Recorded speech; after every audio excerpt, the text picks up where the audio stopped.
Hi hello नमस्कार मंडळी. दात दुखायला लागला की आपण काय करतो, लगेच पेन किलर घेतो आणि बहुतेक सारी लोक हेच करतात. पण तुम्हाला माहित आहे का, आपल्या आजी आजोबांच्या काळामध्ये अचानक दात दुखायला लागला तर काय करायचे, तर ते लोक स्वयंपाकघरातल्या काही साध्या गोष्टी वापरून तात्पुरता आराम मिळवायचा प्रयत्न करायचे. आणि त्यापैकीच एक जुना उपाय आहे, तो म्हणजे लवंग आणि कोमट मिठाचं पाणी. पण थांबा, लवंग थेट दाताखाली जास्त वेळ ठेवणं हे प्रत्येकासाठी सेफ असेलच असं नाहीये, कारण लवंग खूप स्ट्रॉंग सुद्धा असू शकते. मग याची योग्य पद्धत काय, तर एक ग्लास कोमट पाण्यामध्ये चिमूटभर मीठ मिसळा आणि त्याने हलक्या गुळण्या करून घ्या. त्यानंतर एक लवंग ठेचून घ्या किंवा बाजारामध्ये मिळणारं क्लोव्ह ऑइल घ्या.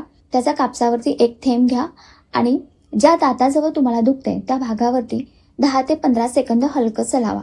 लवंग चावू नका किंवा जास्त वेळ ठेवू नका, कारण लवंग खूप स्ट्रॉंग असते आणि काही लोकांना यामुळे जळजळ होऊ शकते.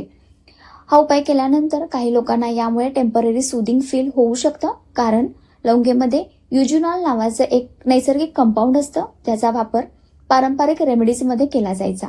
पण नेहमी लक्षात ठेवा, जर तुम्हाला सूज आली असेल, सिव्हिअर पेन होत असेल, पस आला असेल, फीवर किंवा सतत त्या ठिकाणी ब्लिडिंग होत असेल, तर घरगुती उपायांवरती अवलंबून राहू नका, कारण कॅव्हिटी इन्फेक्शन किंवा गम डिसीजसाठी डेंटिस्ट ट्रीटमेंट खूप महत्त्वाची असू शकते. हा उपाय केल्यानंतर याचा तुम्हाला फरक पडला की नाही हे मला कमेंट करून नक्की सांगा.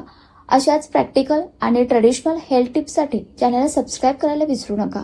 भेटूयात पुढच्या नवीन व्हिडिओमध्ये. तोपर्यंत धन्यवाद.